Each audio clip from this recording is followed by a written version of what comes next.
Good evening, all. We have gathered here for the fourth day of FDP on transformation in Indian education through new education policy, challenges and opportunities. Aloha. Today we stand on the brink of a technological revolution, or more popularly known as 4.0 or Fourth Industrial Revolution, that is fundamentally changing the way we live, work, and interact with one another.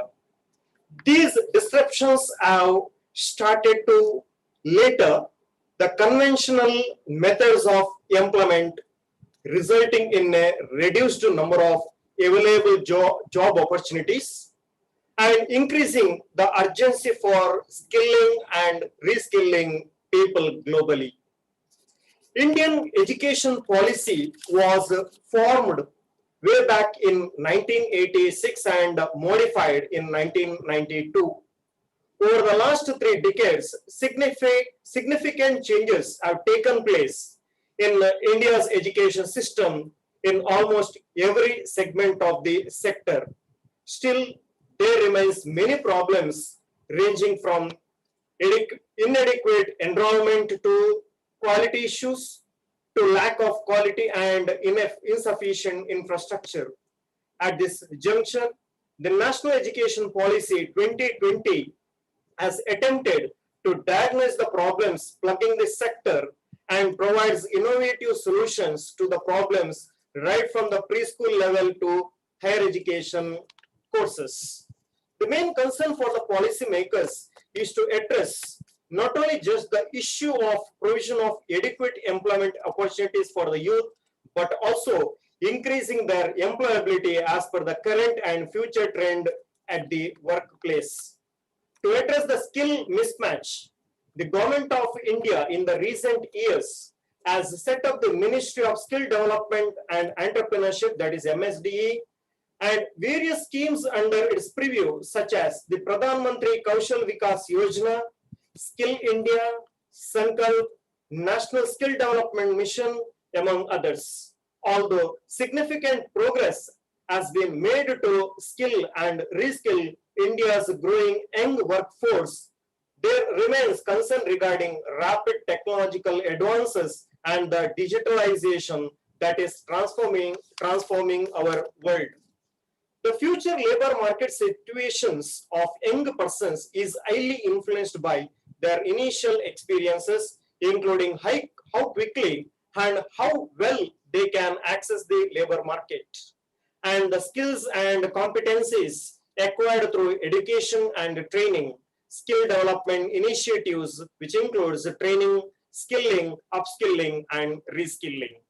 With this introductory note, now I request Mr. Royal Praveen D'Souza, Coordinator of FDP, Assistant Professor, Department of Computer Science and Animation, St. Aloysius College Autonomous, Mangalore, Karnataka, to welcome and introduce the keynote speaker of the day, Dr. Abubakar Siddiq, Associate Professor and my research guide, University College, Mangalore University, and Coordinator of Berry Study Chair, Mangalore University, who is going to address on the topic, role of NEP in skill development and employability. Over to you, sir.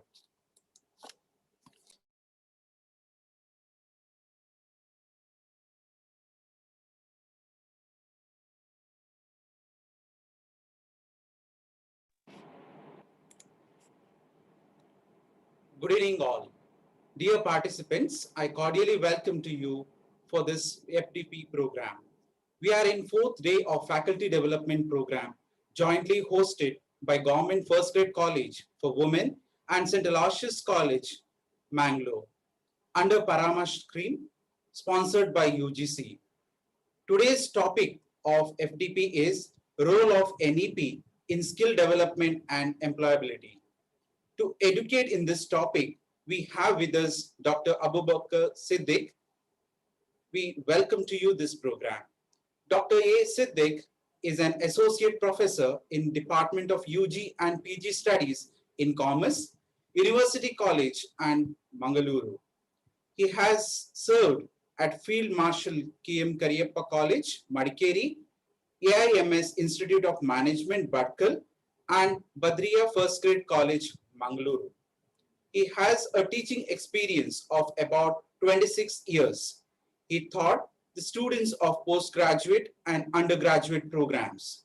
He did MCom from Mangalore University in 1995 and later awarded with the PhD degree from the same university for his research work on the role of voluntary consumer organizations in consumer protection, a study in Dakshina Kannada and Udupi districts. He is also an MBA with specialization in marketing. 5 candidates have been awarded with PhD under his guidance, and 7 candidates are continuing their research at present. He has been a part of the organizing body of several international and national conferences and workshops. He has presented papers on consumer-related issues in national and international conferences, including presentations in Malaysia, Bahrain, Singapore, Dubai, and Muscat. Several of them and won the best awards. He has also served as resource person and moderator in many national and international conferences. He has written research papers on several reputed ISBN and ISSN journals and edited books. He has also authorized books on sales management, research methodology, marketing research, advertising and salesmanship and modern marketing. He has undertaken the research project sponsored by UGC and Department of Food and Civil Supplies, Government of India. He has served as Treasurer, Secretary, and Vice President of Forum of Business Management Teachers, Mangaluru University. He is a member of International Association of Academicians and Researchers, Singapore. He is also a member of Consumer Education and Research Center, Ahmedabad. He is the coordinator of Various Studies, Chair of Mangaluru University, and also working in other academic bodies of Mangaluru University. With this introduction, I welcome Dr. Abu Bakr Siddiq for today's FDP program, and I request you to take a session on role of NEP in skill development and employability. Over to you, sir.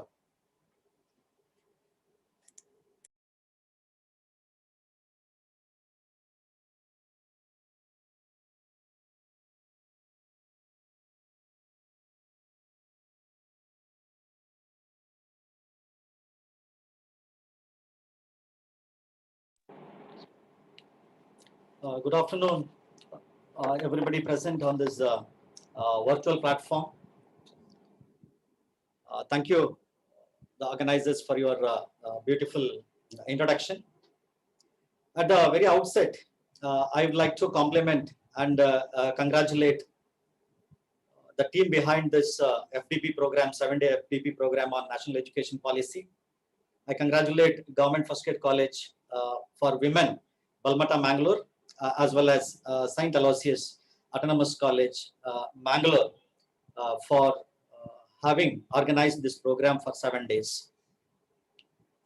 You know that we have entered the 4th day of this FDP program, and you have already been part of first 3 days program on this national education policy of 2020. Entire country is discussing about a new education policy of 2020, and this is the right time even for us to have discussions and deliberations on NAP 2020. And this time, new education policy is making a lot of noise, and also we know that in a lot of places the discussions are deliberations are going on new education policy 2020, and all the stakeholders, the universities, the colleges, parents, students, and all the stakeholders related to this education sector are eagerly waiting for something new to happen in the days to come. And this is not the policy, this is not the first education policy which is coming after independence. We had several education policies. And my personal opinion goes that if all the, if these education policies we had earlier, if it was properly implemented, we would not have seen this much of focus, and we would not have seen this much of weightage on some of the issues we are finding today in NAP 2020. And you know that I'm stressing on some of the important points which are repeatedly coming in the policy NAP 2020. And it is an excellent document. There is no doubt about it. Definitely, it's an excellent document. And also, we have a curiosity to know what's happening in the days to come. And ultimately, the success of this new education policy is depending upon how we are going to implement it. So this is very important. And how actually the stakeholders are receiving this particular policy from their end. And you know that here the students are playing a very important role. And parents are also playing an important role. And first of all, it's a duty to convince the students, because they are at the receiving end. And also an effort is required to convince the parents on this new education policy of 2020. And I'm telling this is very important that when it comes to the implementation stage, though National Education Policy 2020 looks very good as a policy. And I will give you one or two examples. And we have a system of offering choice-based papers to the students. And students are allowed to select choice-based papers now. But are we giving them the papers actually they are interested in? And it's a beautiful and it's an innovative idea that the students are going for the preference of a particular choice-based paper. But today, when they are asking for a particular paper, we are not in a position to give exactly the paper they are asking. And what they do is we are giving them some options. You just give preferences of 10 subjects, 10 courses. So therefore, they prefer these subjects in their priority order. And their first preference is this one of the subjects, and the second preference is some other subject, third preference is some other subject. So that means we are not in a position to offer them the subject exactly they are asking, and that kind of infrastructure we do not have. So therefore, when it comes to the implementation part, sometimes this kind of problems normally come across. And also, when we are taking the example of elective papers, and when the students have to select the elective papers, maybe say for example, some 4 papers are offered to them. Sometimes this is the choice of the colleges to select the elective papers, and exactly what elective paper the students prefer, sometimes the college may not be in a position to provide that particular elective paper. So whatever elective paper the college is selecting, and these papers are offered to the students. So therefore, when it comes to interdisciplinary subjects again, now these interdisciplinary subjects also, if you are in a position to offer the subject or the course which exactly the student is preferring, then it's okay. And if we fail in giving the multidisciplinary or in giving a particular course exactly the student prefers, then definitely we will have a problem when it comes to implementation.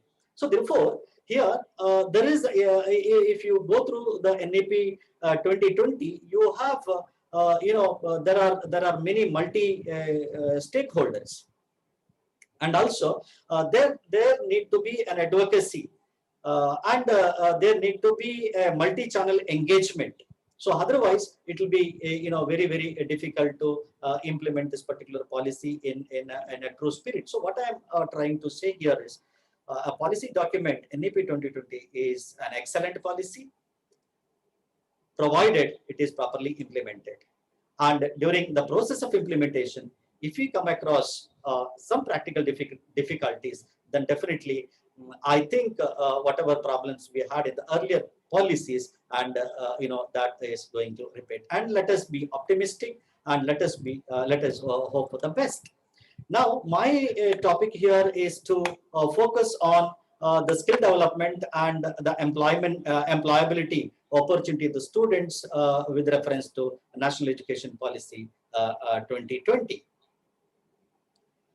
And this is not the first policy which is talking about skill development and employability. And earlier policies also have discussed about skill development and employability. That is the reason I said that if earlier policies were properly implemented, and we would not have had this much of focus and weightage on skill development and employability. So therefore, we know that sometimes generally when we feel that we are sending our children to the schools and colleges to acquire knowledge. So this is the basic objective. But ultimately, it is a question of their livelihood also. So therefore, though it is to get the knowledge or to make them knowledgeable, at the same time, it has to feed them. So this is very, very important. When it comes to the second part of it, that when it comes to their livelihood, it's very important that they have to possess some skills and they have to get a good job which they deserve.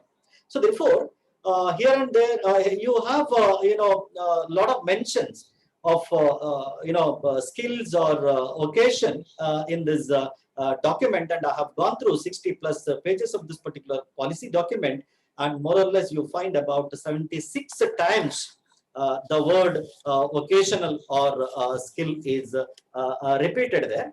And I have seen some of the areas where much focus is given on skill development and employability. So why we are talking about much on skill development and employability is that today the major problem is the lack of skills and different types of skills a student need to acquire.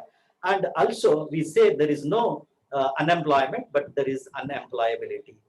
So we have to somewhere bridge the gap between what we are teaching the students inside the class and what actually is going on outside. So therefore, unless we bridge this gap, definitely speaking about skill development and speaking about employability will be a waste of time. And yesterday, day before yesterday, I was listening to Professor Naresh sir, who was talking about primary education and higher education, and he was telling primary education, looks like looks better when compared to the higher education. And even I do agree with what Narahari sir said, because today we can see our children, and right from their KG level till they reach SSLC, they have one or the other projects to do. They have one or the other assignments to do. They have one or the other models to do. And also we are finding the teachers in the schools, may not be in all the schools, but in some of the schools, they come to the classroom with a real apple to tell them what actually the apple is. And when we were going to the schools, and we have seen the teachers showing us the apple on the paper. And by the side of the school, if you have a shop which sells apple, nothing wrong in bringing that particular apple into the classroom and showing the students that this is actually an apple is. And that is going on in the high school level today. That is happening in the primary level today. And also, it is not an explanation on the bank is given just by reading the books. And it is taking the students to the banks, and it is taking the students to the post offices, and it is taking the students to the railway stations, and taking the students to the markets. Just I'm telling some of the examples which the activity which is going on in the primary level of education today. But you take the college level, even that much of practical exposure we do not give to our college students. So this is where actually the students lack the practical knowledge. And today, our students are very good in subjects, in theoretical subjects, and they score more than 80, they score more than 90. But when it comes to the practical applications, and miserably they fail. And I'm a commerce student, and I see my students are scoring more than 90 in banking subjects. And if you ask them what kind of business and how the business is taking place outside in the bank, they are not in a position to answer. And they are scoring more than 90 marks in income tax paper. And if you ask them to help their parent in filing e-returns, they fail in it. And definitely they do not have a kind of practical knowledge and application ability. And say after studying physics for 3 years, and if a student is not in a position to replace the tube light or a bulb at home, then I don't think that 3 years of study on physics is a waste. And a student studying botany is he cannot maintain some of the plants at home. I think the study in theory in botany is not useful. So what I'm trying to say here is what we are studying inside the classroom today without any practical exposure will not serve the purpose. So therefore, in the National Education Policy of 2020, these problems have been addressed, and a beautiful concept is given there right from KG to higher education, that how actually the practical exposure should be given to the students. So therefore, when it comes to knowing, they know it, but when it comes to performing, and they do not know how how actually they have to perform. So therefore, I don't say that we have to keep our students job ready. And those days have gone. I'm definitely not saying that we have to, educational institutions have to work like factories, and we have to keep our students ready to go and work in the industries tomorrow. But what I am saying is we have to tell them, and you have to make them versatile, and also we have to make them, we have to make that their competency level is very high. So therefore, this is the intention, and I think in the NEP 2020, this address also has been improved, is addressed. And coming to another issue, when we are talking about employability and the skill development, the major problem here is the lack of personality initiatives. And personality initiatives in the sense may be related to the soft skills. And most of the students, as I said, they are the rank holders, they are the gold medalists. But when it comes to soft skills, definitely they lack soft skills. Maybe communication, or it may be leadership qualities, or it may be anything which is related to anything which is called as a soft skill. So this is also an important issue to be addressed in the higher education. So therefore, this is also very important for employability. And a candidate or a student is coming out of a university or a college without this kind of soft skills will not find any place there. And the third important issue is that the syllabus. Revision of syllabus, and most of the places we find the syllabus is outdated, and we have the structured syllabus. And we always say that we should not cover the syllabus, we should uncover the syllabus.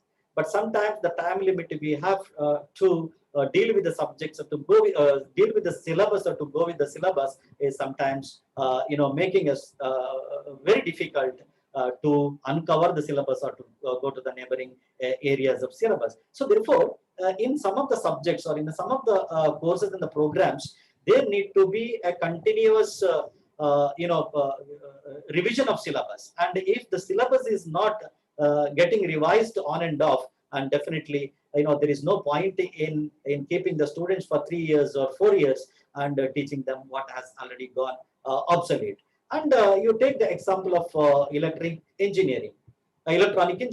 So that is one of the areas where the change is happening very fast. And also you can take IT sector, you can take computer engineering. And if you are not updating your syllabus according to the job market, then again it will be very, very difficult for us to have very good students coming out of the educational institutions. So therefore, today in some of the areas, before we get our fruits and vegetables spoiled, we get our syllabus getting obsolete. So this is also very important issue to be addressed here. Of course, there may be a lot of practical difficulties in doing that, but when we go back to analyze what actually is the problem we face in the education sector, and always why we have a blame that the students coming out of our educational institutions are not employable, and why they do not possess the skills. During the process, we have a lot of difficulties, and sometimes this may be one of the reasons why we have the status at this kind of status at present. Hope this national education policy of 2020 is also addressing this particular issue. And the third thing is that industry institution interaction. And this is very important nowadays, and a lot of focus is given on industry institution interaction in the new education policy of 2020. And there should be a tie-up with the industries, in the local industries, maybe in a small scale or in a large scale. There should be a tie-up so that the students should have an exposure to the factories. Students should have exposure to the industry, whatever the sector it may be. So therefore, this will again contribute something for their skill development, as also it will contribute something for their employability. And along with this, we have to inculcate a habit of entrepreneurship. And today we cannot wait for the government jobs in the long queue, and instead of becoming a job seeker, we should be a job creator. So when the students are moving from class to class and from lower level to the higher level of education, we have to tell them, we have to give them orientation towards entrepreneurship, and we have to tell them about entrepreneurship development initiatives, and also we have to provide them opportunities to go for startup. And today you have a lot of facilities available from the government side. So if they are interested, if they are having good ideas, definitely they can do wonders. And the people who are really creative, and the students who are really innovative, and definitely we can tell them to do get into a very important area of entrepreneurship. And what personally I feel is that today anyway we are talking about NEP 2020. When it is implemented, we should have, when the students are entering our course or a program, we should have a very good profile of the students. And the profile of the students, in the sense we have to identify what are the existing skills these students have, and it should have the overall mapping of the student, and we have to decide which course the student has to take to have a further development in that particular area. And we have to identify where they can do better in the future, and what is their area of interest. And definitely going for this kind of a student profile may help them, or giving a proper guidance and advice to them to continue with. Because today you need not go very strictly in the humanities stream, or in the commerce stream, or in the science stream, as students are allowed to take any subject. So therefore, this profiling of the students, overall profiling the students, may be a good idea to tell them what exactly is the program they have to select, and what exactly is the course they have to select. So therefore, here we are not only preparing the students according to NAP 2020. It is not the preparation of students only for employment. We are preparing the students for life. When you are preparing the students for life, it's very important that it should result in their overall personality development, and also it should result in the increase of their competency level. So this is very, very important. And we know that we have Young India. Human capital should be a good human asset. And we have moved from agriculture-based society to the industry-based society. From there to the we are in the knowledge-based society. So therefore, when we are in the knowledge-based society, we have a great responsibility to play. And as educational institutions, as teachers, we have a great responsibility to play, because the demography it should not be a demographic, it should be a demographic dividend. We have to reap the dividend, and it should not be a demographic disaster. So ultimately the responsibility is ours in the sense, the responsibility of the stakeholders in the education sector to give a proper directions to this young students, and to direct them in the to the direct way, or to the direct path. And for this, what you have to do is we have to go beyond the classroom, and we have to go beyond the campus, and we have to tell them what the world is, and we have to tell them what the job market is, and we have to tell them what is the society is. So this is very important, and we have to shoulder this responsibility definitely. So when we are taking them from to the outside classroom and beyond classroom, they will get a lot of exposure, and this kind of exposure we did not have earlier. And this NAP 2020 is making an opportunity, or giving an opportunity for the students to have great exposure to the outside world. And we are also talking about 21st century skills, and 21st century skills not only in words, and it should be in the right spirit. And what are the 21st century skills? And we have to identify what are the skills we require in the 21st century, and what are the skills we are we need to develop the students when they come out of the institution. So university can have their own model on this 21st century skills, and they can offer this to the students. And here in the NAP 2020, we have a beautiful concept in the of the giving the occasional skills from grade 6 to 12. And we know that students from 6th grade are taught pottery, gardening, carpentry, and electrical work. And we think that it is inferior. Now we have a mindset that this kind of work is inferior, and the people who are doing this work cannot do any other work. That's why they are doing this work, and they are inferior when compared to other jobs. So nothing is inferior, nothing is superior. So as you know, this is also very important. These kind of jobs are also very important, and these kind of occasions are also very important. And along with that, and you have the students doing the project works in their high school level, in their secondary level, as well as in the higher education level. And when the students are taking up the project works, it should not be taken from the point of view of getting marks, and it should be taken from the point of view of identifying a problem and solving a problem. This is very important there. And what happens now is that, and at the end of the graduation, you have to submit a project report, and you have to do a project work. And this project work, easily what you can do, students are doing it, and easily what is available that students are doing, and students are not having a real interest in producing a good piece of work, and ultimately they are concentrating only on the marks. And instead of this, there should be something like starting a research in a small way, maybe a project work. They have to identify some of the important problems which we face in the society, and identifying the problems and addressing the problems, and solving this problem, maybe in a very, very small scale.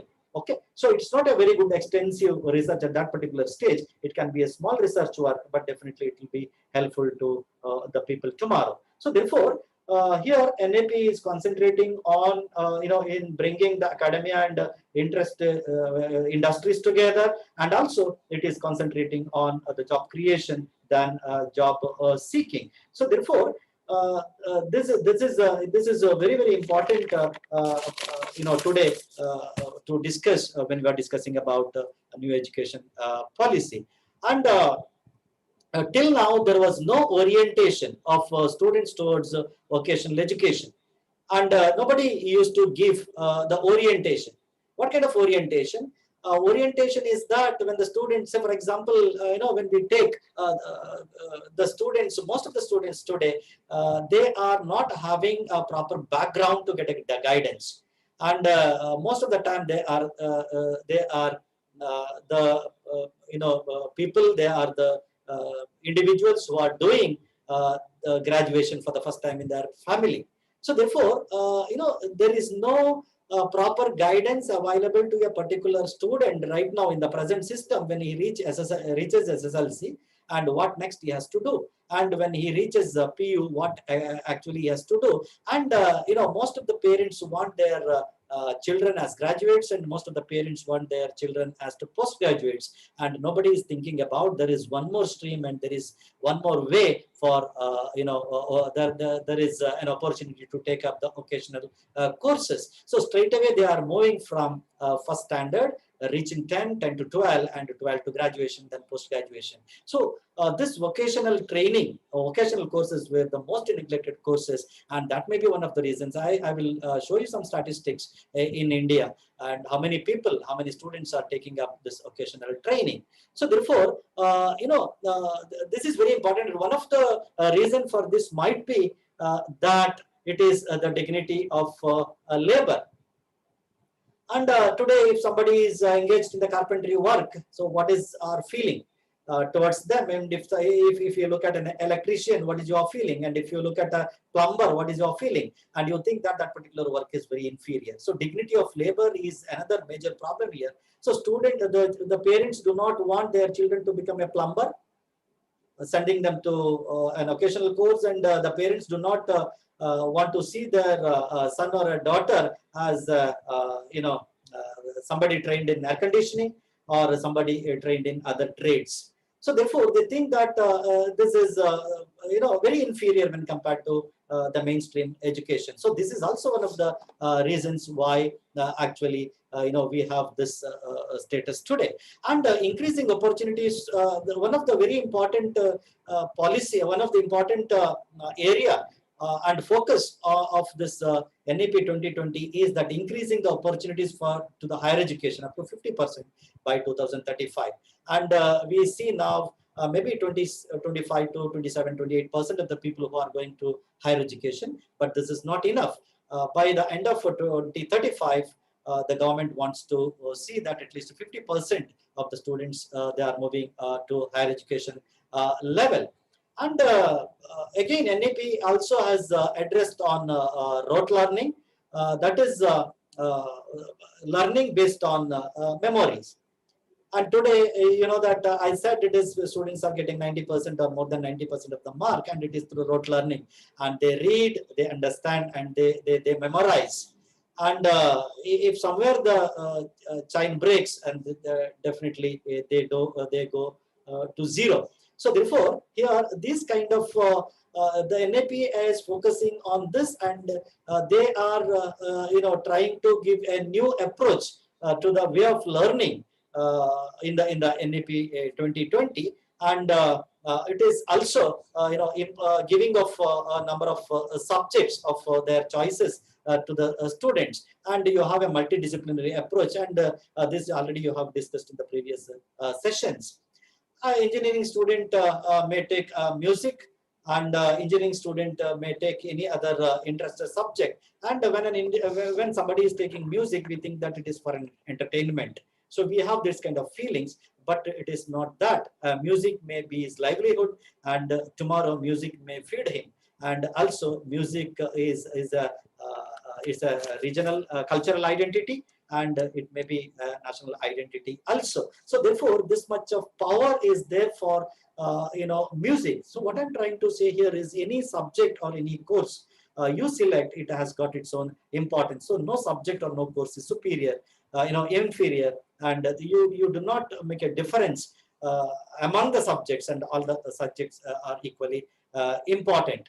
So therefore, just I am telling you some of the important points actually this NAP 2020 has, which directly and indirectly supporting the skill development and employability. And it is also focusing on experiential learning, that is learning by doing. And also it is brick and mortar, that is the classroom learning. This is also very important nowadays, and because of COVID-19, this pandemic, we address our students online. And it may be online lecture, may not be online teaching, and online teaching requires something more than online lecturing. So this brick and mortar system of learning is also important to some extent. And finally, it is what John Dewey says: democracy in education. Democracy in education means a student should have a freedom to select whatever subject he needs. And are we in the existing system? We have a lot of opportunities to tell them the students to select. But as I said earlier, we have a lot of problems in giving the students according to serving them according to their needs and interest. Okay, all these things should be properly addressed when you are talking about NAP 2020. Here, with this small background information, in general, what is mentioned in NAP 2020. Now I'll get into what actually NAP 2020 speaks about employability and skill development. I will share my screen now.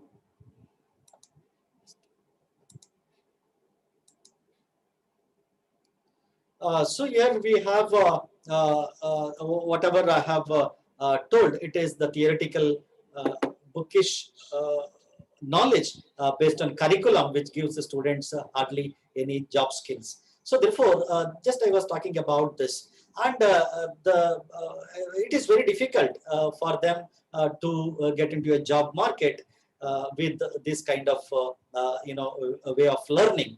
And also the job market is very, very competitive. When the job market is very competitive, and we have to see that we have giving a right exposure to the students. And I am attracting your attention towards 4.0 industrial revolution, that is fundamentally changing the way in which we live, the way in which we work and we interact with one another. And this is, these disruptions have already started, changing some conventional method of employment. So therefore, we have to find out a new method of employment. So when you are, because of the changes in the technology, and that is changing very fast, I have already told you, and technology is something which is changing very fast. Everything here this change is permanent. So therefore, whatever the ways in which we were doing the job till now, and that is not the way of doing job tomorrow. So therefore, whatever skills you have now, you possess now to do that particular job, your skill may not be required for tomorrow. So when your existing skill is not serving the purpose for tomorrow or tomorrow's requirement, you have to go for de-skilling, and you have to forget the skill whatever you have, and you have to go for reskilling. And along with that, what are the changes which are taking place in and around, and depending upon that, you have to go for upskilling, and that is also globally. So therefore, the skilling, de-skilling, reskilling, and upskilling is very important during the fourth industrial revolution.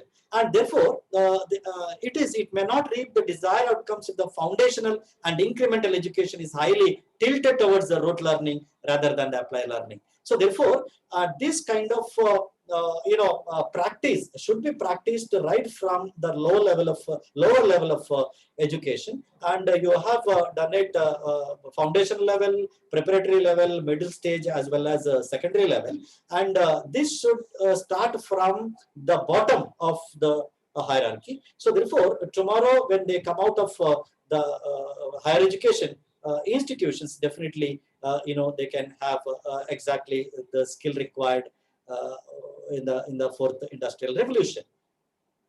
And this particular policy, NAP 2020, has identified some of the reasons why we have a low vocational education numbers. One is that we have lack of focus on the dropout candidates, and the dropout was a major problem. And I think NAP 2020 is also addressed the problem of dropouts. And today, NAP is talking about the breakfast and talking about the midday meals, and definitely the people who are socio-economically disadvantaged groups. And you have a mention of SEDGs in several places in NAP 2020. Where we are talking about socio-economically disadvantaged groups. And most of the time when we go back and see, we find a lot of candidates who are dropping because of financial problem, and because they are economically backward. And this is one of the reasons why there is a dropout, and about 25-27% of the students who are coming to the higher education. So this is one of the reasons. And also there is absence of a properly defined pathways between higher education and the vocational education. And after SSLC or after 10th standard, if a student is moving to vocational course, and if he successfully completes it 2 years of vocational training, where he has to go next, and there was no provision of continuing his vocational training in the higher education. Okay, and this may be one of the reasons why the students hesitate to get or to go for vocational courses, or also maybe sometimes the parents hesitate to take them to the vocational courses because their education stops at grade 12, and they do not have any chance to go upwards. But at least now you have a BVOC programs, and you can have a bachelor degree. This is one thing. And third reason is that, as I told, you have a mindset, that is a social stigma, that vocational education is being inferior when compared to the mainstream education, though it is very, very important. And so for example, if you do not get a plumber at the right time, if you do not get an electrician at the right time, if you do not get a mason at the right time, so how much of problems we face. So therefore, the social stigma that something is inferior compared to something it's totally wrong. And all these kinds of the problems might have put vocational courses into trouble, and that may be one of the reasons why we do not have sufficient number of students moving to the vocational courses.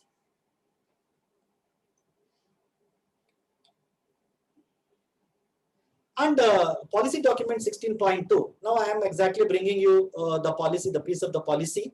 Point number 16.2 of the policy says, one of the primary reasons for the small number of students receiving vocational education is the fact that vocational education has in the past focused largely on grade 11 and 12 and on dropouts in grade 8 and upwards. Moreover, students passing out of the grades 11 and 12 with vocational subjects often did not have well-defined pathways. So this just I have told you, and this is very clearly mentioned in the NAP document 2020, NAC policy document 2020.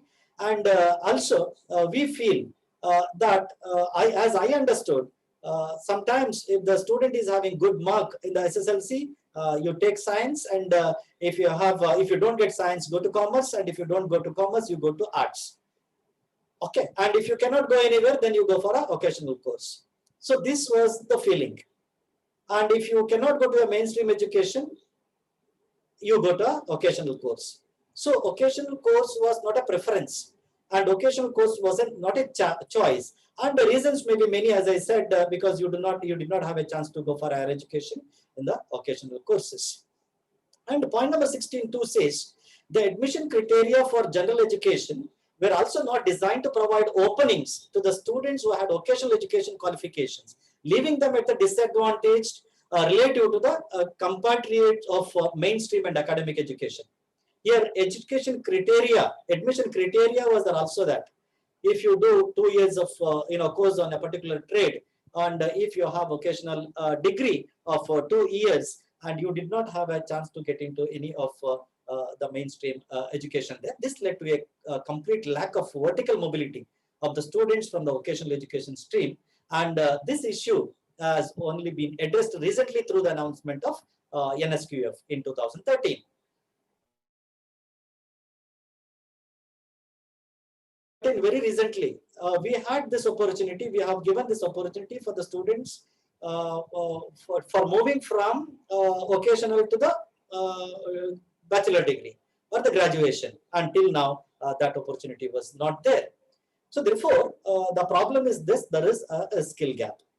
The underlying primary reason for poor employability is that often there is a demand supply gap between what kind of skills the students acquire in the schools and colleges and what kind of skills are required by the employer outside.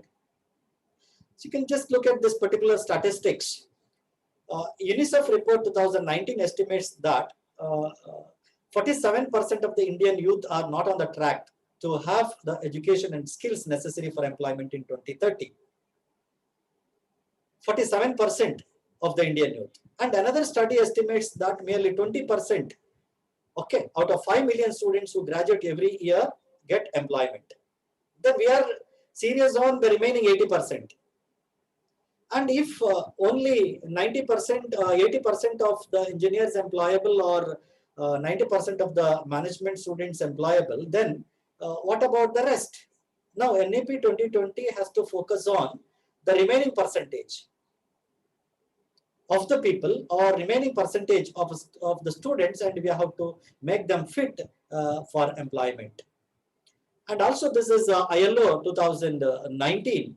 The future labor market situation is the persons with the highly influenced by the initial experiences, including how quickly and how well they can access to the labor market. And these people with that kind of competencies these kind of competencies can be acquired only through educational training. So therefore, here we have to concentrate on the competencies or the level of competencies, and their level of competencies should be very high. So this is also one of the statistics which is giving an alert that we have to concentrate on increasing the competency level of the students. And here you have the World Bank data estimates that during fourth industrial revolution, nearly total atomization of routine low-skilled job is threatening nearly 69% of jobs in India. That is low-skilled jobs, and most of the jobs may be done by the machines. So therefore, you have a threat not at the higher level, and also you have a threat even at the lower level. And this is one more World Economic Forum report. The future job of job skill reveals, interestingly, in this high-tech landscape, with automation replacing low-skill jobs, and it's the demand for human skill that is outstripping the supply. So here we have to concentrate on the human skills also. And you can see what Infosys and Wipro is doing. And when they think that their employees are, they are thinking of shifting their employees to some other areas of work like machine learning, artificial intelligence, and which require the critical and creative thinking for problem solving. So therefore, if you go through the entire document of NAP 2020, you see critical thinking, analytical thinking, creative thinking, okay, and transferability skills, problem solving skills, and all these terms and terminologies, you can see that means we are started giving importance for these kind of skills. And even 12th five-year plan estimated that only a small percentage of Indian workforce in the age group 19 to 24, less than 5%, received the formal vocational education. I was just telling you about this. Parents were not interested in giving them the vocational training, and even students did not want vocational training. They wanted to become the graduates and postgraduates. Doesn't mean that they should not, but there was no way to move further. That is the reason today you have only 5%. People who have students who have taken formally the vocational courses, and if you compare this number to the other countries, US 52% and Germany 75%, South Korea you have 96%. And you just compare this figure with the figure we have here, and it is only 5%. So therefore, this is also a serious issue, and that may be one of the reasons why you have much focus and weightage on vocational training in the NAP 2020. And here, the purpose of this entire policy is holistic development, overall development of the students, and also identifying a set of skills and values which will be incorporated at each stage of learning from preschool to higher education. You know that now it is not the structure we had earlier. We had even academic reforms, and we know it is 5 plus 3 plus 3 plus 4. So therefore, in all the stages, we can see the importance is given for skill development. And here there is a vision for balanced education. As we have seen till now, no hard separations between arts, science, and commerce, and between curricular and extracurricular activities, and between vocation and non-vocational streams. And definitely this will eliminate the harmful hierarchies. Okay, so therefore, we had this mindset: science is better than commerce, and commerce is better than arts. And definitely, there is no difference here, no separation between and among the courses, as well as there is no difference between and among the activities like curricular activities, co-curricular activities, and extracurricular activities. And today we can see the complete reimagination of vocational education, and also there is an effort to sensitization for building competencies. And vocational education is perceived to be inferior to the mainstream education and meant largely for students who are unable to cope with the latter. Those who cannot do in science, go to vocational. Cannot do with commerce, go to vocational. And cannot do with the humanities, go to vocational. So this will be removed, and this is a perception that affects the choices the students make. Let the choice be of students, and let them make the choices. And this is a perception that affects the choices the students make, and it's a serious concern that can only be dealt with by complete reimagination of how vocational education is offered for the students in the future. And now this NEP 2020 is also talking about inclusive, interoperable, and interdisciplinary and outcome-based education. Higher Education Council of India will be the General Education Council, which will frame the expected learning outcomes, and these are called as graduate attributes. And a National Higher Education Qualification Framework, NHEQF, will be formulated by General Education Council, and it shall in sync with the National Skill Qualification Framework to ease the integration of vocational education into higher education. Now, how do you integrate?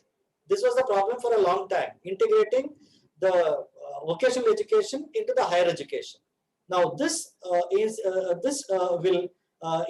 solve that problem, and the higher education qualification leading to a degree or diploma or certificate shall be described by NHEQF in terms of such learning outcomes. So this is also a major change you have in the policy document.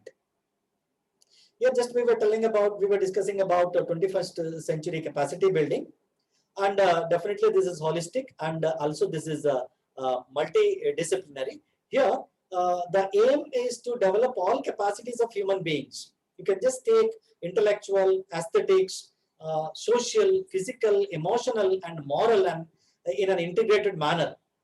So therefore, such education will help for 21st century's capacities in the fields across the arts, humanities, and languages, as well as the social sciences and professional, technical, and vocational fields. So therefore, here the soft skills such as communication, and today, the state of our students, we know in the field of communication, it is very poor.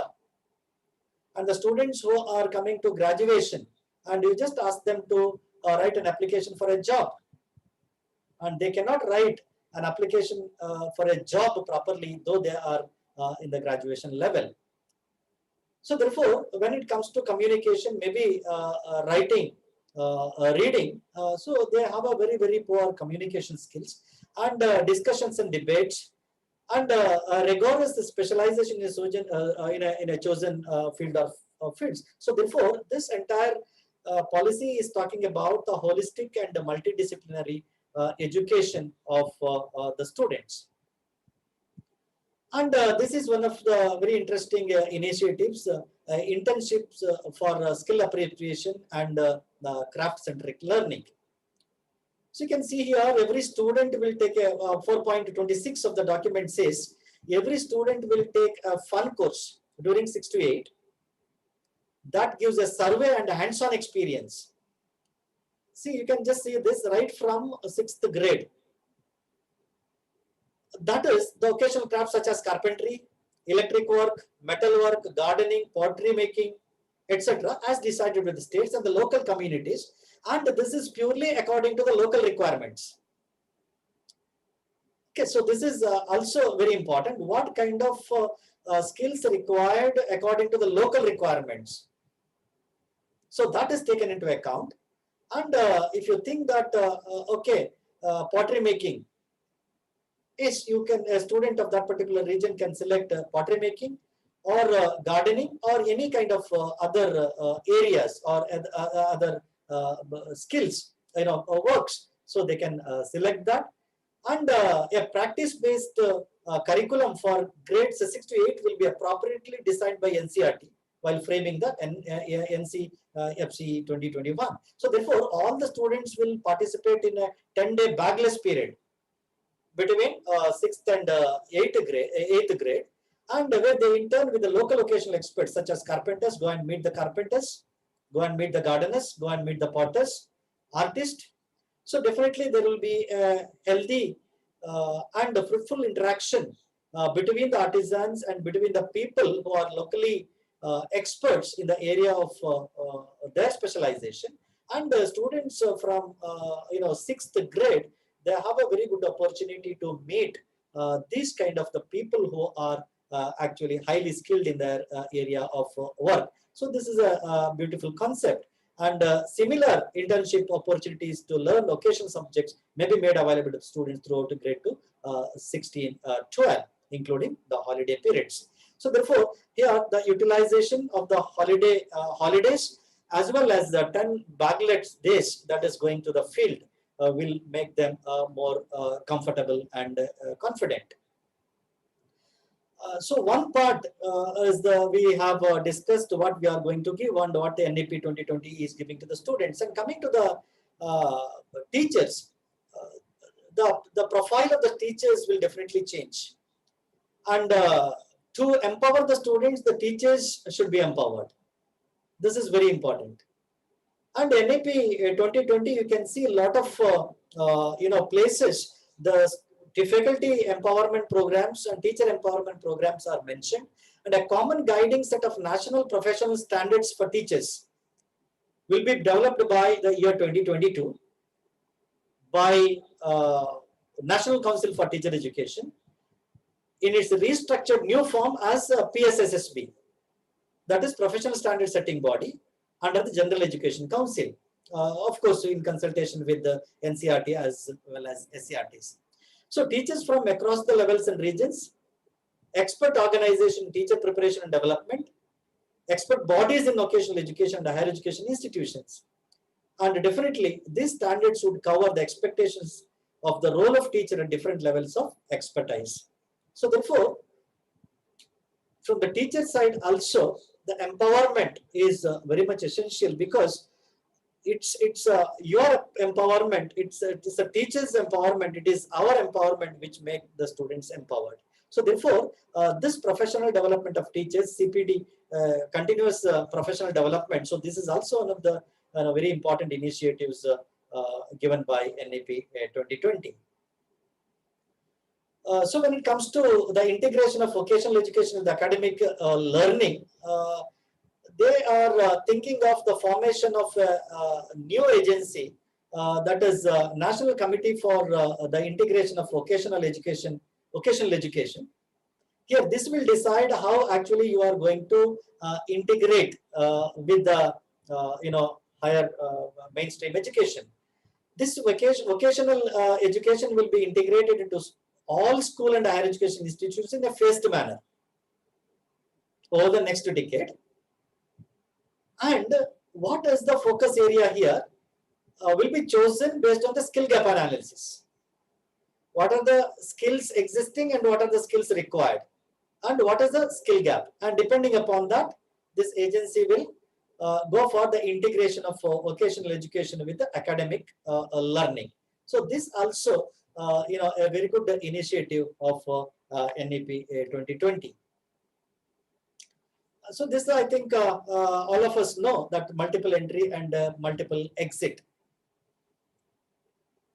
So here one of the important thing is that we did not have an opportunity to leave the student did not have an opportunity to leave the course of the first year. If he leaves, then if he wants to continue, he has to come back to PU, then go to first year, second year, third year and finish your graduation.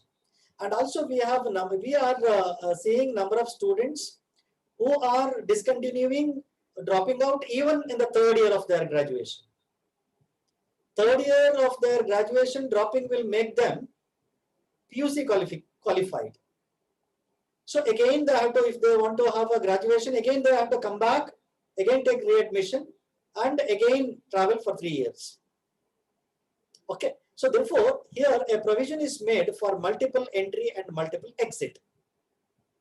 The structure and the length of the degree program shall be adjusted accordingly of 4 years. The undergraduate degree will be either 3 years or 4 years duration. So that the students do 1 year degree, leave for, because if they have a financial problem, if they have medical issues, leave for some time, maybe 1 or 2 years, and come back after 2 years for the second year, and finish your graduation. So at any point of time, they can leave the course. And I think this is a very big relaxation for the student, but it should not happen otherwise. And the students, that's the reason I said from the receiving end, the students should not think that let me do it for first year and leave for no reason. Do it for second year and leave for no reason. So this will not serve the purpose. Really, if a student is not in a position to continue, then he has as an option to exit. So when he goes after first year, he will be certified, but that is not there right now. He will be getting a certificate. Second year, if he drops out, he will be getting a diploma. Third year, if he drops out, the third year, if he completes, he will be getting a bachelor degree. And of course, fourth year, if he is continuing, he will be getting honors. Then after fourth year, he can continue his research, or 3 years he can discontinue, and he can go for 2 years post-graduation. So therefore, and 4 years B.Ed integrated he can go for. So this can be done there. And here, the beautiful concept is that the fourth year multidisciplinary bachelor's program, however, shall be preferred option, since it allows the opportunity to experience the full range of holistic and multidisciplinary education, in addition to focus on the chosen major and minors as per the choices of the student. Here you have ABC, Academic Bank of Credit. In this Academic Bank of Credit, your scores will be digitally stored. Academic credits earned, you have earned previously, it will go to Academic Bank of Credit. And so the degrees from higher education institutions can be awarded taking into accounts the account credit side. Now, say for example, I am earning 100 rupees per day and I am putting it into my bank account, and for another 6 months I don't earn, and again I am going for job and I am again earning 1000 rupees, I am putting it into the bank account, and again there is a break, again I am earning and I am putting it into the bank account. Finally, I see how much of money I have in my bank account. So same kind of thing you have here. Whenever you complete a course program, your marks, your credits will be stored in the Academic Bank of Credit. And any point of time, if one would like to see how much of credits a student has earned, directly go to the Academic Bank of Credit, and you will find how I am finding how much money is there in my bank account. Like that, you can find how much credits I have in my Academic Bank of Credit. But the problem is that I did not understand. When you are moving from one institution to another institution, and when you are moving from one courses to other courses, maybe across the universities, finally, which university is giving you the degree or diploma? I'm not sure on that. But you have the credits you have earned will not definitely go waste, and somewhere it will be stored very safe. Okay, so therefore the entire history of the students you will get immediately. And when you are giving admission to any of the programs, and you can just go back to the Academic Bank of Credit and you will see how much credits have been deposited into the Bank of Credit. So this is definitely avoiding preventing lot of difficulties. And today you know that manually you are carrying your mask cards, and manually you are physically you are having your certificates and all sorts of things. But I think if it is stored in a digital format, and tomorrow it will be very difficult for the very easy for the students to get access. So this is the structure you have in the graduation level. But the problem here is, say for example, college is giving admission to 60 students in the first year, and out of 60, if 30 students leaves in the drops in the first year and goes off after completing first year with a certificate, and only 30 students will remain for the second year. And out of 30 students will complete second year, and when it comes to the third year, and you may be seeing only 10 students remaining there. And out of 10 in the third year, 5 will again drop, and you will have only 5. You have to go with only 5 students for the fourth year. Now I'm talking about the infrastructural facilities the college is providing. No, same classroom, same number of teachers. Even if there is one student for one course, you need one teacher. So therefore, I think, but of course, there is multiple entry also. So when the students are leaving the first year, the students may join the first year. When some students are leaving second year, students may join re-entry in the second year. So entry and exit can be in all the years. But the problem is that when you do not have a chance to drop, you see people dropping, students dropping. When you have a provision, when you are creating a provision for them to drop, we may find again students dropping with the certificates. So the things to be seen here is, without any kind of certification, we see the students leaving the final year after doing 3 years. The last moment of the third year, we see the students leaving for one or the other reasons without any certification. So therefore, when you are allowed to leave after first year, after second year, after third year, and if there is no re-entry taking place, multiple entry taking place, because after leaving for 1 year, after doing 1 year and going for a job, and you start earning salary, and if you have really interested in continuing education, it's okay.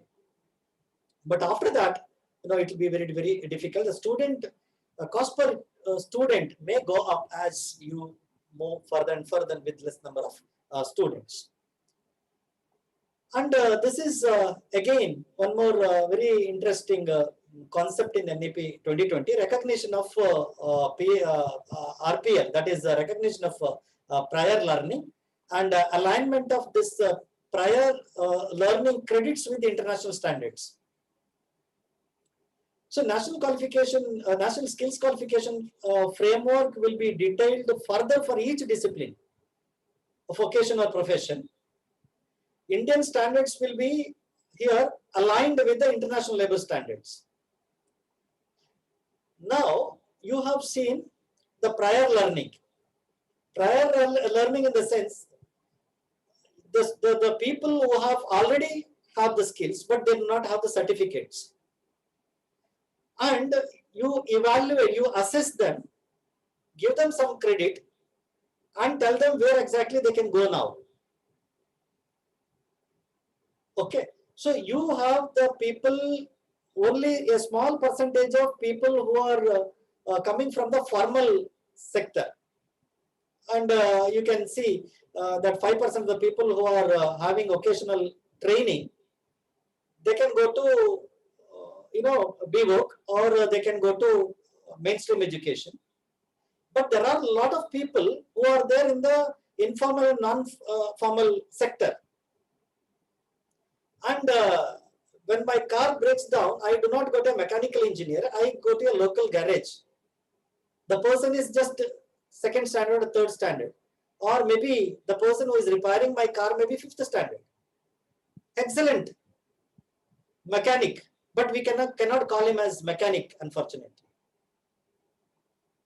A very good carpenter does not have any certificate, but does his job in a wonderful way. A very good painter, but there is no certification to say that he is a professional, skilled, qualified painter. So there are many people in the informal sector. Air conditioner, the person who is a welder, okay, ITI he has gone and has completed his trade in air conditioning or in refrigeration. It's okay, he is having a certificate. Whether we have only that many people, or only whether we have only these kind of people in that particular area, sector? No. All electricians are not of electrical engineering or ITI or diploma. We have the people coming from the informal and non-formal sector also. So therefore, this is called the prior learning there. You give them, you assess them, what kind of skill actually is required and whether he possesses that prior learning skill, prior learned skill, or the skill he has learned earlier. So you assess them and give them the credit and tell them that directly you can get into this particular grade. So definitely it will help the people from the informal sector as well as the people from unorganized sector, and let them have a certificate. A painter having a certificate, saying that he is having a certificate in painting, you'll be very happy. A fitter in a local garage with the second standard of qualification and is holding a degree that he is a skilled mechanic, he will be very happy. And he should be allowed to continue his education with this prior learning. So therefore, again, if it is properly implemented, and this will also work as in a very good way.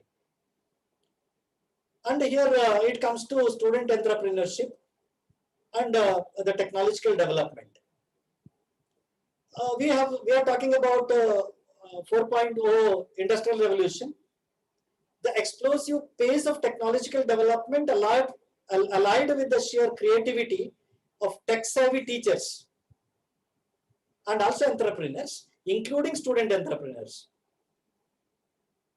Now, it is certain that the technology will impact education in multiple ways. And you know that new technologies involving artificial intelligence, machine learning, blockchain, smart boards, this software and hardware. This will definitely, these areas and beyond will require extensive research both on technological as well as on the educational fronts. I think the people who are young at their age are good in this technology. And we are, especially when it comes to online teaching or lecturing, whatever it is, we have seen many of us facing a lot of difficulties in reaching the students online. And sometimes our students teach how to be online. So a kind of, when it comes to technology, a kind of reverse mentoring takes place. Normally, the teachers teach the students, and here the students teach the teachers as when it comes to technology. So therefore, there is a need to become tech savvy, and also we have to create an opportunity for the students to start startups so that you can make student entrepreneurs, and you should have a very good ecosystem which is supporting this particular thing. And when the students have a large amount of flexibility in choosing their individual curricula, certain subjects, skills and capacity should be learned by all students to become good, successful, innovative, adaptable and productive human beings in today's rapidly changing world. So this is very important. See here, just I was mentioning about this policy document of 4.23. In addition to the proficiency in languages, and you can go for multiple languages there, and that is also very important. You can, your medium of learning may be mother tongue or maybe a regional language. Of course, you can take English also.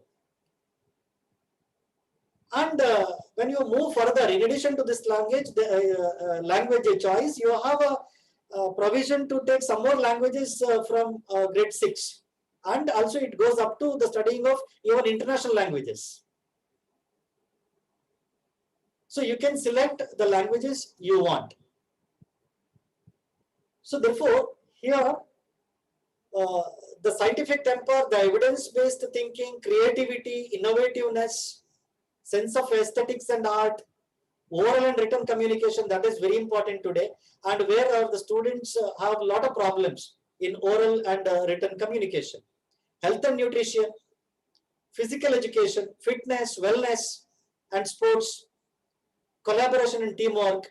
See, all these things are available, and a student likes, he can have any number of choices. And we used to have coding and all digital literacy only after 10. But now in the beginning itself it is taught. And you can find digital literacy, coding and computational thinking and all these things even from the lower level of studies. Okay, so therefore, you do not have something like exactly you have to start from this, but definitely all these innovative and creative programs can be started right from the early ages of their study. And you have very good concerted curricular and pedagogical initiatives, including introduction of contemporary subjects like artificial intelligence. And definitely you are looking at the future and what kind of things which are very, very important in the future that you are going to give the students. Design thinking, holistic health, organic living, environmental education, global citizenship education. So all these are the new innovative ideas in NAP 2020. So mathematics, it's a difficult subject for all of us. Computational thinking will be given increased emphasis throughout the school years, because we have a mindset that mathematics is tough. Make it very easy. Starting with the foundational stage through a variety of innovative methods, including regular use of puzzles and games that make mathematical thinking more enjoyable and engaging. Therefore, activities involving coding will be introduced in the middle stage. That is from 8th. So you have 5 plus 3 plus 3 plus 4. So once you finish your fundamental stage and the preparatory stage, then you are going for the middle stage. So there you can have these kind of exercises. And 10 days backless days, the students are involved in the enrichment activities involving arts, quizzes, sports and occasional crafts. And they will be given periodic exposure outside the school. And you have a lot of opportunity to take the students outside the schools, visit the places, monuments of historical, culture and tourist importance. And usually we take the students to historical places only in the name of education tour, maybe once in a year. Not that you have to go to the far off places, nearby places. And you provide them an opportunity to meet the local artists and craftsmen. And also from 6 to 8 itself, you will be taken to the higher educational institutions in the village or in the state or district. So this is an idea to bring the students out of the campus and outside the classroom, so that very good opportunity is provided to them to go for a very good outside experience. Here, the aim of the assessment in the culture of our schooling system will shift from one that is summative, that finally you are assessing the students, and primarily test the rote memorization skill, to one that is more regular and formative. So it will not be summative, it will be formative, and is more competency based. And also it promotes the learning and development of our students and test higher order skills that we have seen, the critical thinking or analytical thinking. So all these things, all these skills are taken into account. And there is a change in the system of assessment also. Here you see all the students will take the examination at grade 3, and now we see SSLC and PU, but there will be assessment at grade 3, 5 and 8, which will be conducted by the appropriate authority, and also it will test the learning outcomes through the assessment of core concepts and knowledge, and also with the relevant higher education, higher order skills, rather than just memorizing what they have studied. So therefore, this will have a very big impact on the students when you go away from the rote memorization. And the grade 3 examination in particular would test the basic literacy, numeracy and other foundation skills. That is why it is a foundation stage. And you move from foundation stage to the preparatory stage, you have a higher level. And from there, when you go to the middle stage, you will be knowing, you will be exposed to almost all the subjects, and you will be knowing, you will be getting a taste of a particular subject there in your secondary level. And which course or which subject is making you very interesting, that you can select for your higher studies. So therefore, in the foundation stage, you have only the numeracy or whatever is discussed here. And advanced level in the preparatory, then you have exposure to all the students, all the courses in the middle stage, and like that it continues in the higher education level. And this is again, there is a proposal to set up the National Assessment Center, PARAK, that is Performance Assessment, Review and Analysis of Knowledge for Holistic Development. And this will be a standard setting body under MHRD, which will fulfill the basic objectives of setting norms and standards and guidelines for students' assessment and evaluation. So therefore, this monitoring achievement of learning outcomes in the country and encouraging the helping school boards to shift their assessment patterns towards meeting the skill requirements of 21st century. This will play a major role in assessing the skill requirements of 21st century in consonance with the stated objectives of this policy. So therefore, we have seen this document is this policy document is very promising. But not that we have seen all these initiatives and we have seen all these facilities and we have seen a lot of innovation and we have seen a lot of creativity and we have seen a lot of provision for the students to get more and more strong and also have to increase their competency level, and ultimately it is depending upon what are the problems we come across at the time of implementation.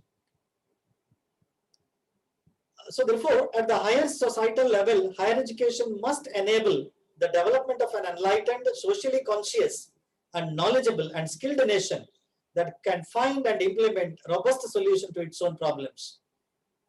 So this is the way in which we have to move forward. And the purpose of quality higher education is therefore more than a creation of greater opportunities for individual employment. And you can see this, the institutions like IITs, even engineering institutions will move towards more holistic and multidisciplinary education.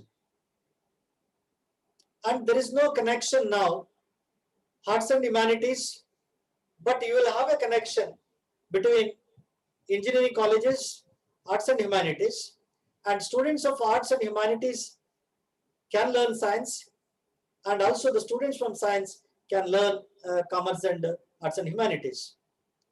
And also, all will make an effort to incorporate more occasional subjects and soft skills.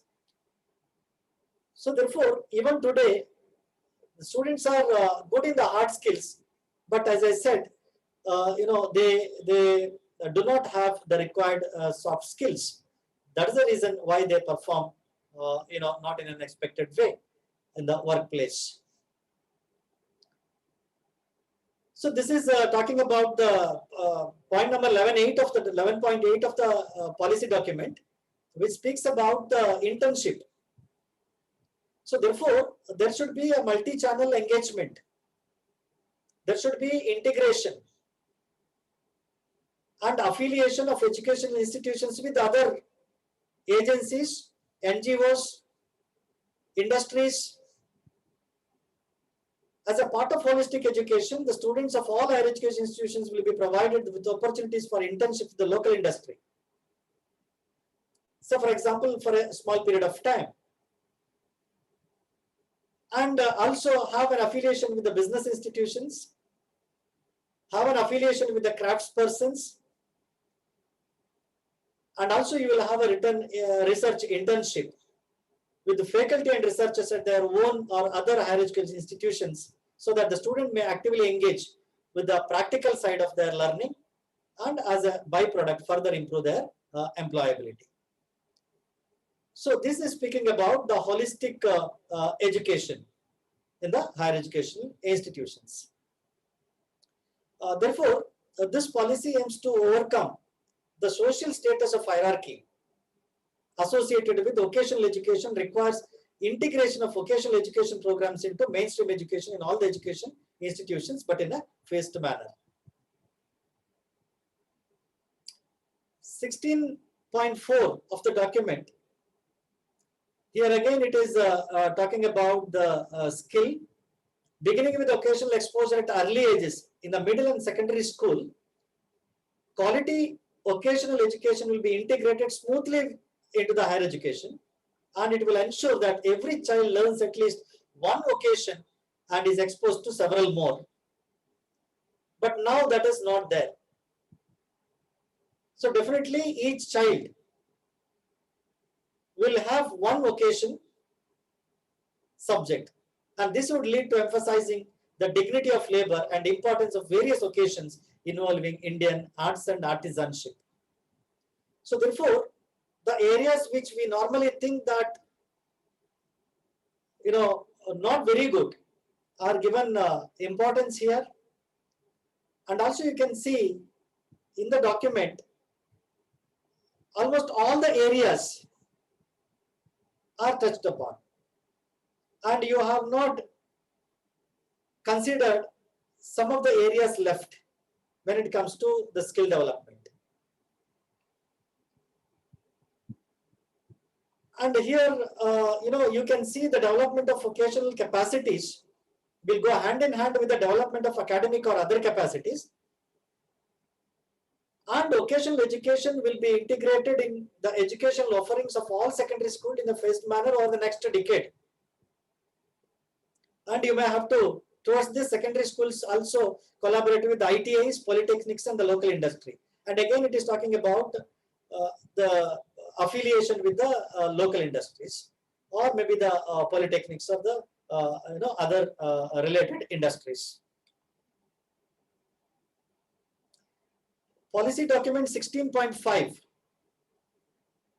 is talking about the skill labs, which will also be set up and created in the schools in a hub and spoke model. And all the schools here may not be in a position to establish the skill labs. The schools which can go for the skills labs can establish the skill labs, and other schools can use this particular lab. And higher education institutions will offer vocational education either on their own partnership with the industry and NGOs. So that is why here it is getting integrated with almost all the outside agencies. Otherwise, it will be very difficult to have all this infrastructure in the schools or the colleges. And this I have already told you that you have started BVoc degrees in 2013, and that provided a bachelor degree. And in addition to this, you can also have, in other bachelor degree programs, you can have the occasional courses, not that you should have only in the BVoc courses. And even in the 4-year multidisciplinary bachelor program, you can have the occasional courses. And policy document 16.5 is about higher education institutions will also be allowed to conduct short-term certificate courses on various skills, including soft skills. Lokavidya, that is the indigenous knowledge, that is the vocational knowledge developed in India, will be made accessible to students through integration into vocational education courses. And just you can see this particular initiative. And these kind of skills, giving up this kind of skills, they are exploring the possibility of whether it can be given even open distance learning mode. Okay, not in the regular stream, but also in the open distance learning, whether these kind of skills can be given. So the policy document is talking about the exploring the ways of giving this, offering this even on the open distance learning. See here, this is the responsibility of the institutions which are going for a particular innovative program for the first time. Individual institutions that are early adopters must innovate to find the models and practices that work and share this with other institutions through NCIV, so as to help to extend the reach of vocational education, so that the institutions which are capable of doing it, they will be the early adopters, and they have to share this with the other institutions, so that you can extend this vocational education. And the different models and of vocational education, the apprenticeships will also be experimented by the higher educational institutions. And also it is talking about the establishment of incubation centers in the higher education institutions in partnership with the industries.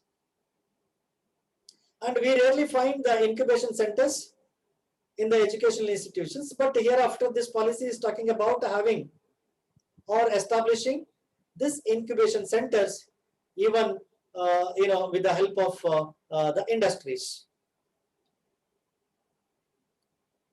And here we are seeing the need of artificial intelligence, 3D machining, big data analysis, machine learning, in addition to genome studies, biotechnology. So you can see the multidiscipline here.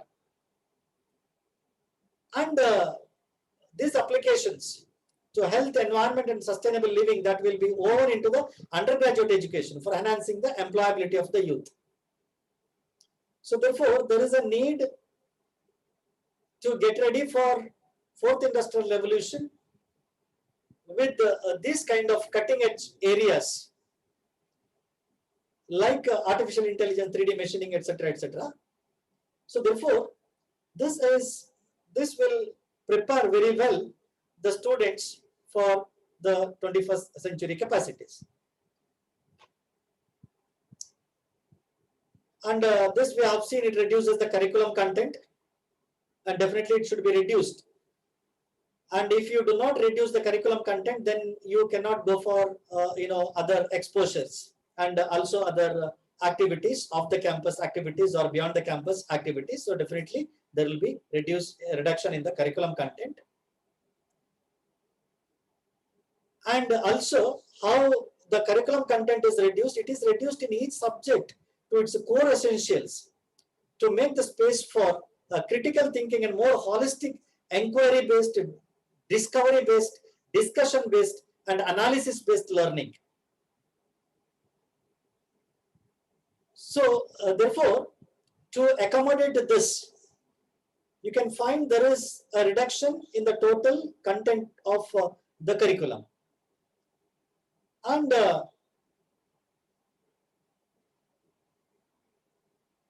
so therefore, here also you can find teaching and learning will be conducted in a more interactive manner. Questions will be encouraged. But now we don't find this with the students. And the classrooms sessions will regularly contain more fun, creativity, collaboration, and exploratory activities for students for deeper and more experiential learning. Here this experiential learning is talking about learning by doing. So therefore, you can see the orientation of fun, creativity, collaboration, and all these things, so that the students will learn this by doing it, by experiencing.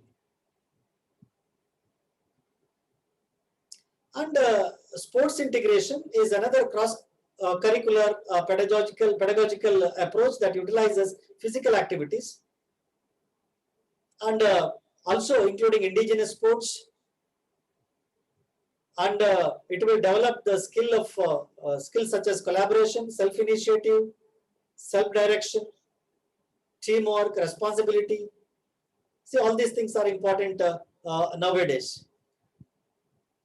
And see, sports integration is very important. And many of the students may opt for this, and even they can have a choice of these papers.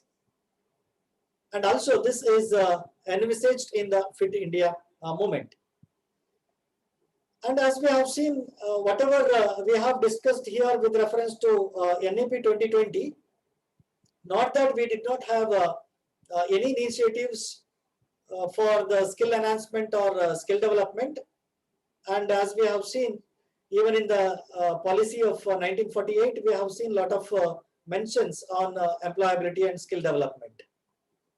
And Government of India, Pradhan Mantri Kaushal Vikas Yojana, Skill India, Sankalp, National Skill Development Mission.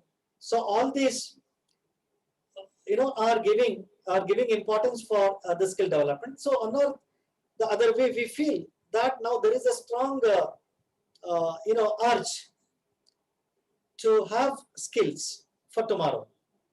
That is sure.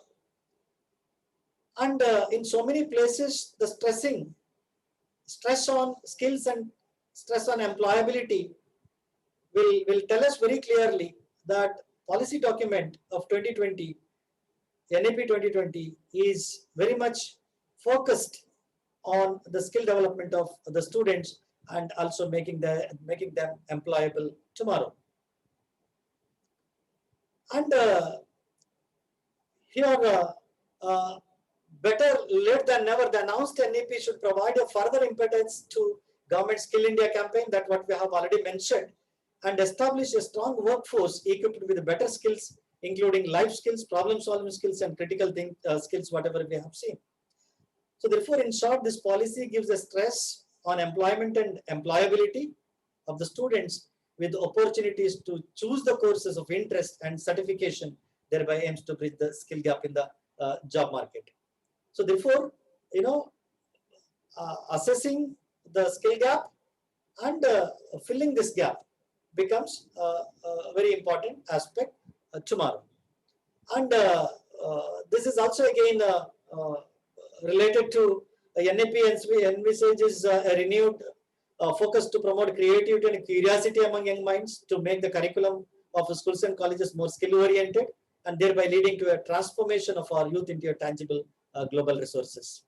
So all the clippings I have shown, this is the part of NAP 2020 policy document, and all the clippings I have shown is the part of document which speaks about skill development and employability.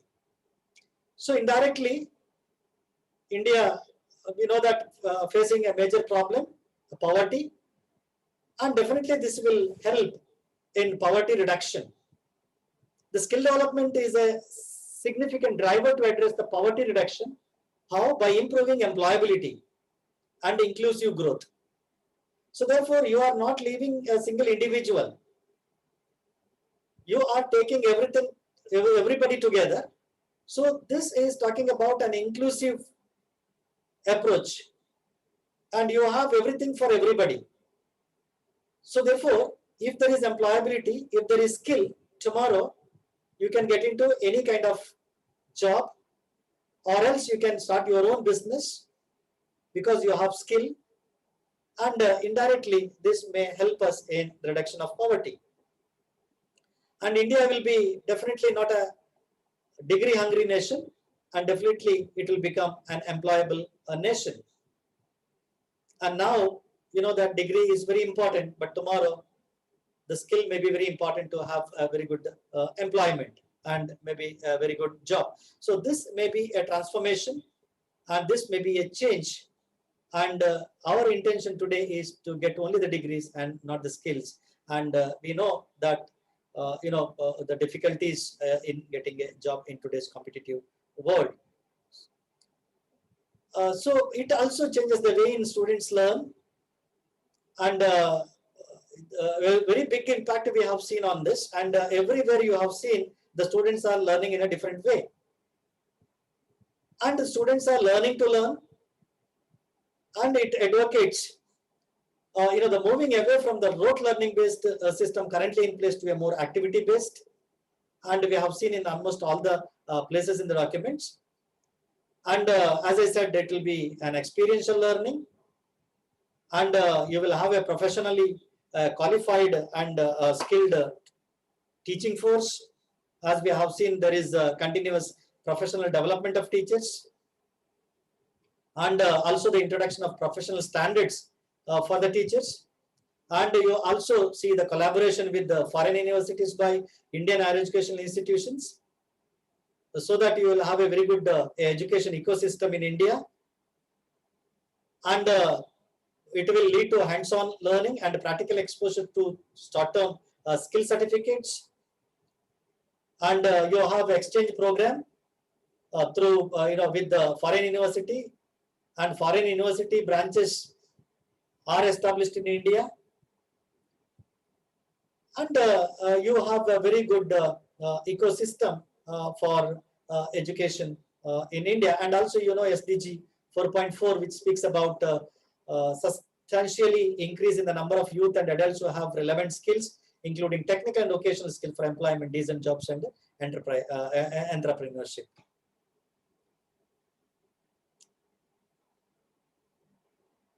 So you will have a lot of demand even for trainers. You will have a lot of demand for vocational instructors. You will have a demand for master trainers to assist the schools and colleges. And there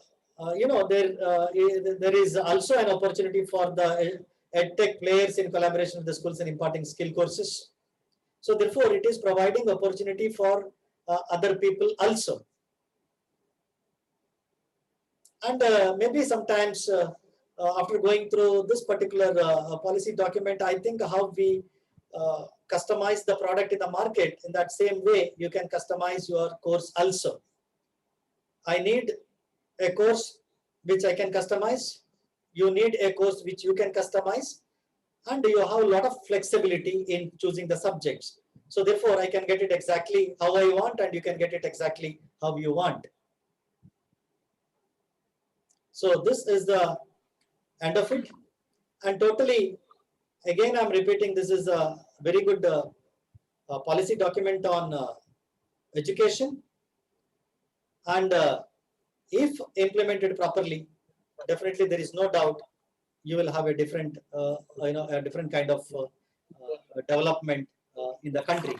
But only the thing is, let us hope for the best, be optimistic, and let us put our hands together to see that this NEP 2020 is implemented in the right spirit, and also we have win-win situation, and finally our students come out with the skills, and our students will become employable. Thank you very much.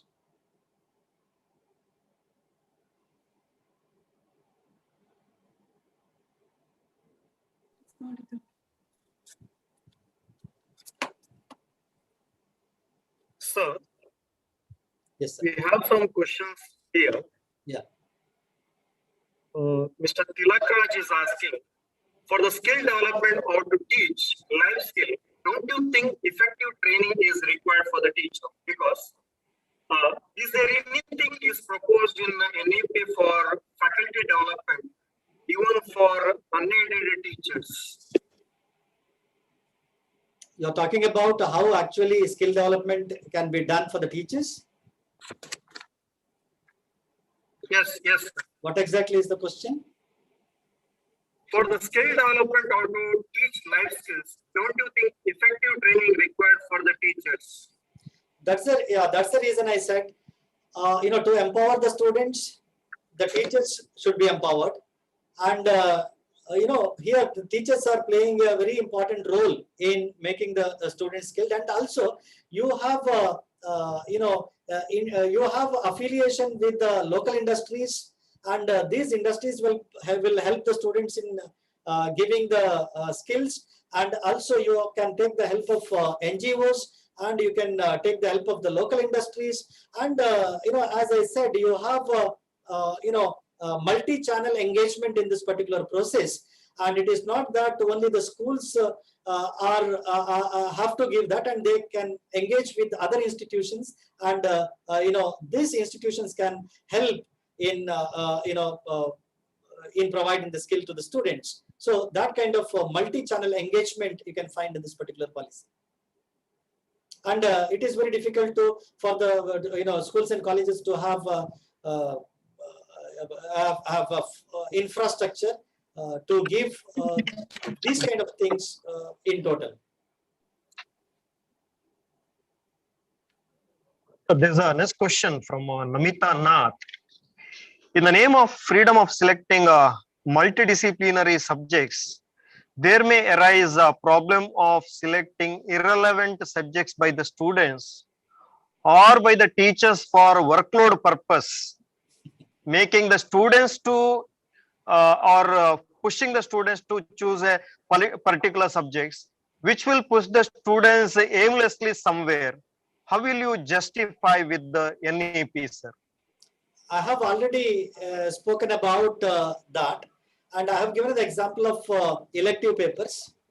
And when the students can choose the 4 papers, college is offering only 2 papers, and the student, he is having an interest in a paper which is not offered by the college, and finally it is the college chooses the elective, and finally the student is learning that particular elective paper.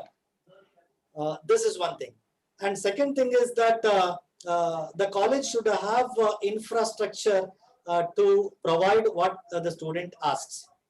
And I have told you about the choice-based paper. And in the beginning, when it was introduced, the ultimate purpose of the choice-based paper is that you have to go for some papers which are very interesting, and you have to go for some papers which you do not get in your normal stream. And you have to take a paper which you think that in future it may help. But from the student side, what they have done is, when there were some papers they have already studied in their lower classes, and they have selected again the same subject they have studied. See, this is very important. They have selected a subject which they have already studied in their lower classes, and their intention was to score good high marks. And again that subject is dropped, and then the students were asked to select the subjects which they have not studied and which are not falling into their streams. And when you are introducing these kind of subjects, definitely practical problems will be there. And most of the time when the course is offered to a student in other colleges, students are selecting the colleges which are nearby. Whatever course that college offers, they will take. And their ultimate intention is to select a nearby college. They are not bothered about the courses. So finally, this has happened. Okay. So Dr. Namrata is asking, how private institute going to run with the large dropouts in such cases? Because after first year, they can go out with certificate. Second year, they can go out with the diploma like that. So in that case, how the private institute is going to run, sir? Yeah, I think I understood the questions like this. How the private institutions are going to run with the students or with the funds? With the fund, they are asking. With the fund. And there is a proposal to allocate 6% of GDP to higher education. And almost I think it is 3% now, and it will be definitely doubled. And you know that we are paying 2% education cess, and it is the responsibility of the government to fund even the private institutions. Otherwise, it is very difficult for the private institutions to continue. So therefore, and in the policy, I don't think that there is a differentiation made between government institutions and private institutions. They say that there is no difference. But when it comes to funding, definitely it's very important, and that's the reason 6% of GDP should be meant for funding and should go for higher education. And also, that 2% cess is there. And when compared to the developed countries, which may range between 8% to 18%, but that much of fund is very much required. And today, it is not only food, clothing, and shelter. Along with food, clothing, and shelter, education and health is also very important. So therefore, it is a priority sector, and the government has to assist, in granting the funds to the institutions which are really in need of it. Okay, so let us take last two questions, sir. Mr. Pradeep Kumar is asking how NEP 2020 will impact on primary education system in India. Definitely, the enrollment will be more, and also dropout will come down. And when you have the structure of 5 plus 3 plus 3 plus 4, so that you are taking the children at the age of 3. 3, 4, 5, that is, the age, and 6 and 7. You have the classes, and definitely when they have a breakfast proposal, and they have the midday meal proposal. And definitely, if you see the gross enrollment ratio, it is coming up. And definitely, its impact will be there on higher education also. When you have an improvement at the bottom level, definitely achieving a 50% of enrollment for higher education in the year 2035 is possible, because you can find the children coming from the primary education to the secondary level, then to the higher education. And I think that much of dropout rate will not be there. And one more thing very important, and this question is very relevant. And I have said that there are a lot of places where socio-economically disadvantaged groups mentioned. Why the children do not come to school? Because they have a financial problem. And one more thing is that there is also a proposal to start SEZ, that is special education zones. So there you have a lot of facilities to the children for their enrollment, like as I said, breakfast or midday meals, and you have the setting up of special education zones, especially the area where it is very backward, and also the area where you find the children are out of the schools, and also you find some of the very neglected areas geographically. And when you have this kind of initiatives, I do not have any doubt, because the enrollment ratio will go up, and it will impact definitely the primary level of education with the more strength. Okay, so let us take the last question. Dr. Dharmeshwar Burman is asking, vocational course and general course will be given equal importance in the job opportunities or not in the new education policy? See, general education, vocational education, absolutely there is no difference, and it was given less importance earlier, but it is given equal importance today. But when it comes to the field of employment, vocational education is related to a particular job, and it is related to a particular trade, and it is depending upon what actually is the demand of the market when it comes to employability. So therefore, if you project very well that what kind of vocational trade should be given, what kind of vocational course should be given, and if you give that, finally when they come to the market, definitely they will be employable. And that kind of whether you get a job or not is depending upon whether you fit into the job or not. Okay, so absolutely there is no difference between vocational course and mainstream education. It was there and it will not be there. Okay, so we have come to an end before the vote of thanks. Dear Abu Bakr Siddiq sir, you have given right and in-depth information about skill development and employability in national education policy. This is the serious issues and elements in education, especially in higher education. You have given a right direction in this platform to all our participants in regarding this issue. So we have cleared most of the doubts regarding skill enhancement, what are skills required, So in the new education policy and how it will give a right direction about the employability. So with this, and now I request Madam Jyoti Priya, faculty from the Government First Aid College for Women, Balmata, Mangalore, to propose a vote of thanks. Over to you, ma'am.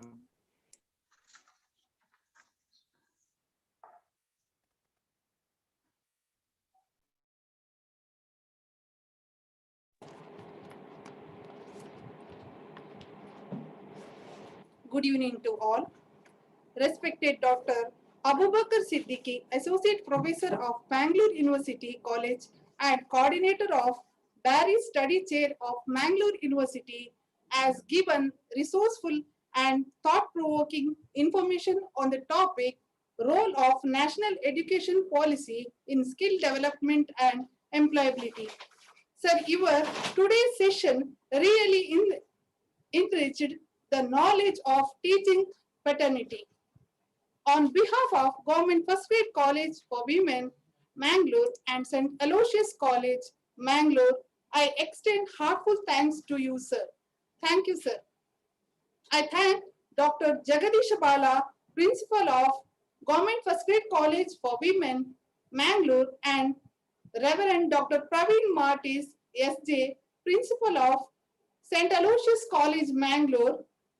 I take this opportunity to extend thanks to Dr. Chandrasekhara K, convener of FDP. We recognize your hard work, sir.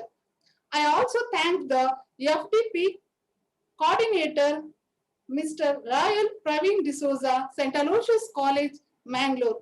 I also thank members of organizing committee and all the participants. Thank you, one and all.